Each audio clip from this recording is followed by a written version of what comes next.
Jean chapitre 2, à partir du verset 1. Le troisième jour, il y eut des noces à Cana de Galilée. Marie était là. Jésus fut invité ainsi que ses disciples. Le vin manqua. Marie dit à Jésus, ils n'ont plus de vin. Jésus lui répondit, femme, que me veux-tu? Mon heure n'est pas encore arrivée. Marie dit au serviteur qui était là, faites tout ce qu'il vous dira. Or, il y avait là 6 jarres de pierre qui jusque-là avaient servi à la purification des Juifs. Chacune d'elles pouvait contenir 2 à 3 mesures. Jésus dit au serviteur, remplissez d'eau ces jarres. Il les remplit jusqu'au bord, puis puisez-en et portez-en au maître du repas. Lorsque le maître du repas eut goûté l'eau transformée en vin, ne sachant d'où venait ce vin, il appela l'époux et lui dit, tout le monde sert d'abord le bon vin, et lorsque les convives sont gris, le moins bon. Mais toi, tu as gardé le bon vin jusqu'à maintenant. Tel fut le premier des signes de Jésus en Cana de Galilée. Il manifesta sa gloire et ses disciples crurent en lui. Parole du Seigneur notre Dieu. Frères et sœurs, nous avons un merveilleux passage ici qui est le premier des signes que Jésus aurait manifesté selon le dernier verset de ce passage, selon la conclusion même ou alors la fin de ce passage que nous venons de lire. Il a dit ici que c'est le premier des signes que Jésus a opéré. Et vous voyez la réflexion que nous voulons porter aujourd'hui sur ce texte nous envoie à plusieurs questions. Pourquoi est-ce que c'est le premier des signes que Jésus a manifesté? Pourquoi est-ce que Jésus qui est censé venir sauver l'humanité trouve pour premier miracle la transformation de l'eau en vin? Frères et sœurs, vous convenez avec moi que la première identité qu'une personne expose généralement est révélatrice de sa mission.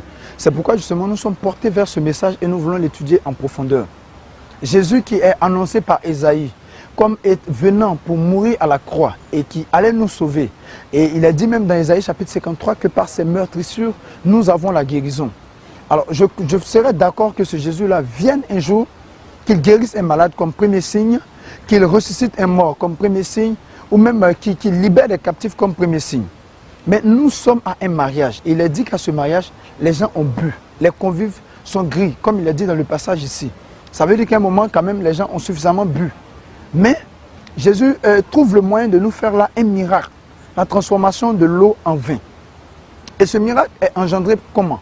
Ce miracle est engendré par l'action de Marie. Marie qui va interpeller Jésus pour lui dire, écoute, ils n'ont plus de vin.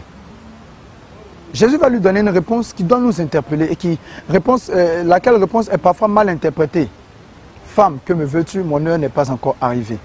D'une manière un peu plus profonde, ce thème-là pourrait nous renvoyer à dire simplement, écoute Marie, ce qui est à moi est à toi. Mais si nous voulons le prendre dans un sens littéral, qui parfois suscite beaucoup d'incompréhension dans l'interprétation de ce passage, femme, que me veux-tu? Il n'est pas encore l'heure que je fasse les miracles. Ne viens pas anticiper sur ma mission. Tu ne connais pas le calendrier, le chronogramme ou l'agenda dans lequel je m'inscris. Et nous avons ce passage-là. Pourquoi Jésus, qui est censé nous libérer, venir nous sauver, ne procède pas d'abord par opérer un des signes, un des miracles qui nous renverrait à interpréter systématiquement sa mission de Messie? Mais il vient, il transforme l'eau en vin. Et vous voyez, certains païens parfois utilisent ce passage pour dire, écoutez, il est bon de boire, il est bon même de s'enivrer, parce que le premier miracle de Jésus, c'est de nous donner de l'eau, c'est de nous donner du vin à boire. Donc, écoutez, il faut boire à outrance. Et je me suis posé la question de savoir, mais Jésus, écoute, si tu es venu pour nous sauver, pourquoi c'est d'abord du vin que tu nous donnes à boire, comme premier signe? Voilà une question que je me pose.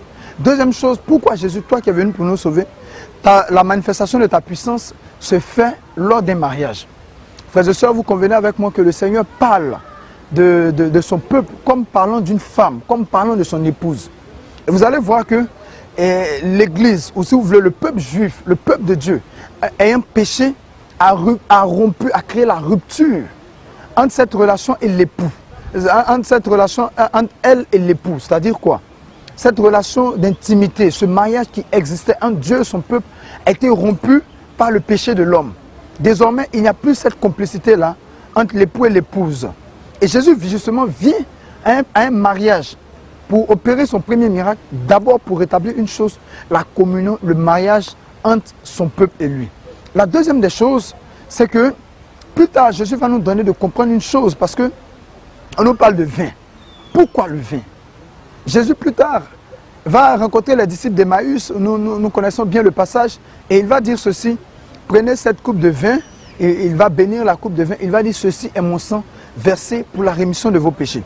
En d'autres termes, frères et sœurs, le vin dont il était question aux noces de Cana était juste la préfiguration, ou si vous voulez, c'était juste la prophétie du sang de Jésus qui devait couler pour sauver l'humanité. C'est pourquoi, quand Marie lui dit: ils n'ont plus de vin, Marie comprenait le langage prophétique dans lequel les deux s'exprimaient, voulait lui dire: ils n'ont plus de vin. Jésus lui dit: femme, que me veux-tu, mon heure n'est pas encore arrivée. Écoutez, l'heure dont Jésus est en train de parler, c'était quoi? Il n'est pas encore l'heure que je meure à la croix et que mon sang coule pour sauver l'humanité. La preuve, les 6 jarres où il a fait le miracle étaient des jarres qui jusque-là servaient à la purification. Ça veut dire que désormais, ce n'est plus l'eau de ces jarres qui va nous purifier, mais c'est le sang de Jésus manifesté ou prophétisé à travers ce vin qui est produit là, qui désormais va être source de purification, source de libération pour nous. Donc, les noces de Cana étaient juste la prophétie du sang de Jésus qui devait couler pour sauver l'humanité. Et Marie va dire: ils n'ont plus de vin. Jésus va lui donner une réponse. Et au cœur de cette réponse, je veux qu'on retienne quelque chose. Si on veut prendre les choses de manière littérale, il n'est pas encore l'heure, d'accord. Alors, Dieu n'est pas un homme pour mentir. Nombre nous le dit, Nombre 23, verset 19. Ni le fils d'un homme pour se repentir.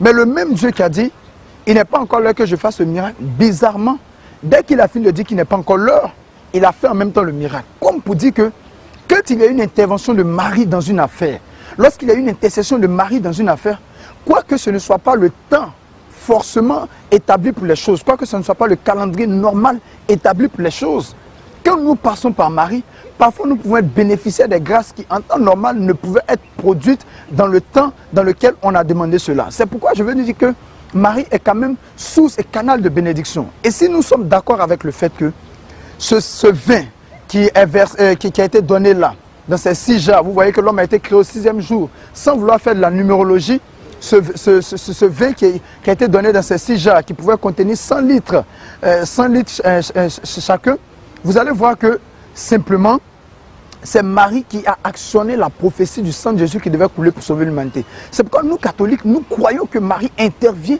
dans l'œuvre de rédemption de l'humanité. Pourquoi?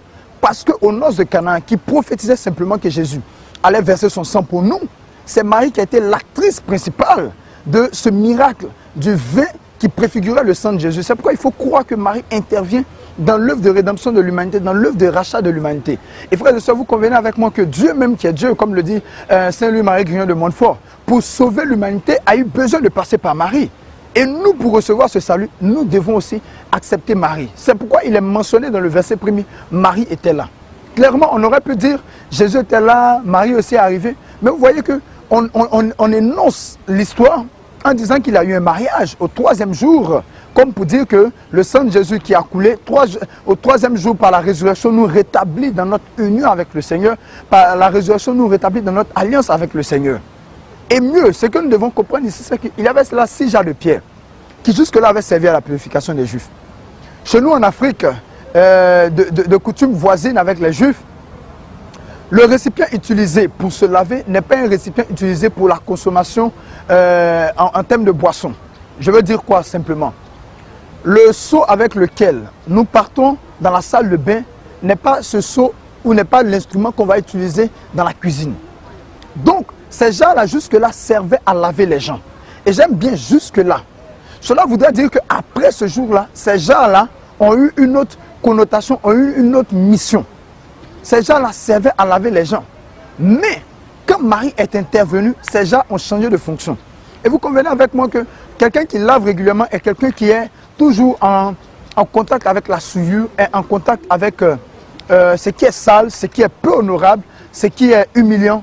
Nous le remarquons tous. Donc ces gens-là, jusque-là, étaient en contact avec l'humiliation, la honte.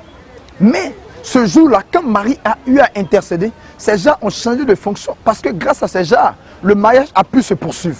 Grâce à ces gens, les gens ont pu continuer la fête. Grâce à ces gens, l'époux n'a pas eu honte. Comme pour dire que quand Marie intervient dans notre histoire, l'opprobre qui nous frappe, l'opprobre qui est affecté à notre vie parfois, prend ses limites, prend la fin. Je vais nous dire une chose qui est un peu plus simple. Ces jarres servaient à la purification, ces 6 jarres. Je veux vraiment m'arrêter sur ces 6 jarres qui servaient à la purification.